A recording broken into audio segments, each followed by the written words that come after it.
s'appelle CO2. CO2, c'est simple. Il y a un indicateur qui provoque le réchauffement climatique. Et puis on s'aperçoit finalement que le CO2, c'est un indicateur, mais il y a d'autres choses. Il y a la présence de pesticides ou pas de pesticides. Il y a les eaux virtuelles.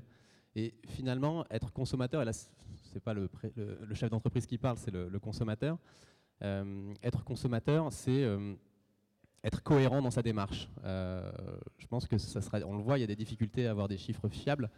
Et donc c'est être cohérent sur le CO2, sur le pesticide, sur l'eau. Alors l'eau virtuelle dans la bouteille d'eau, c'est 1 à 3. Pour 1 litre d'eau de marque célèbre, c'est 3 litres d'eau consommée.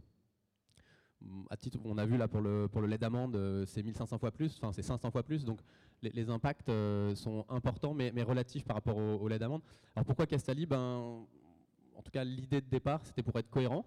Moi, je travaillais chez Veolia Environnement, qui est le plus gros producteur d'eau potable du monde. Puis je suis passé par Altereco, qui est une société qui a lancé le bio et l'équitable dans les années 2000 en France. Et je voulais aller plus loin sur la bouteille d'eau. Donc Castalis a démarré fin 2011. Et notre métier, c'est de venir remplacer dans les restaurants les bouteilles d'eau. Nous, on fabrique des machines et puis le restaurateur ou l'entreprise va embouteiller son eau sur le lieu de consommation. Donc il y a une machine qui est mise à disposition des lieux et l'eau est embouteillée sur place. Ça évite le transport et les emballages. Alors à ma gauche, j'ai la chance d'avoir un très grand chef qui est équipé du système. Alors pas un système Castalli, mais un système quand même. Et moi, de toute manière, ce qui est important pour moi, c'est que le marché en fait progresse et que les bouteilles reculent. Aujourd'hui, la plupart des eaux présentes sur le marché, c'est avec adjonction de gaz carbonique. Donc on rafraîchit l'eau. Et puis on va rajouter du CO2 qui va se dissoudre dans l'eau et qui va donner la pétillance.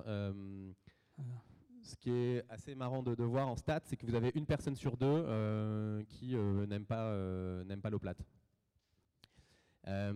Et dans le cadre de cette entreprise à mission, on s'est dit qu'on pouvait aller un petit peu plus loin que juste la bouteille d'eau. Bon, la bouteille d'eau, c'est quand même un marché de 8 milliards de bouteilles en France chaque année. Mais je vous l'ai dit, c'est un marché qui est relativement verrouillé. Et on va aller demain, en tout cas l'année prochaine, je ne vous en dis pas trop parce que c'est un projet qui est dans les cartons, mais on va venir rajouter des propriétés à l'eau. Donc on est allé chercher, on travaille avec les plus grands producteurs de plantes et d'arômes naturels avec une solution qui va pouvoir dynamiser, qui va pouvoir donner des propriétés relaxantes à de l'eau et du goût. Voilà, donc ça c'est un projet qui est dans les cartons qui s'appelle Autrement, EAU Trement, et qui viendra aussi militer contre la bouteille plastique.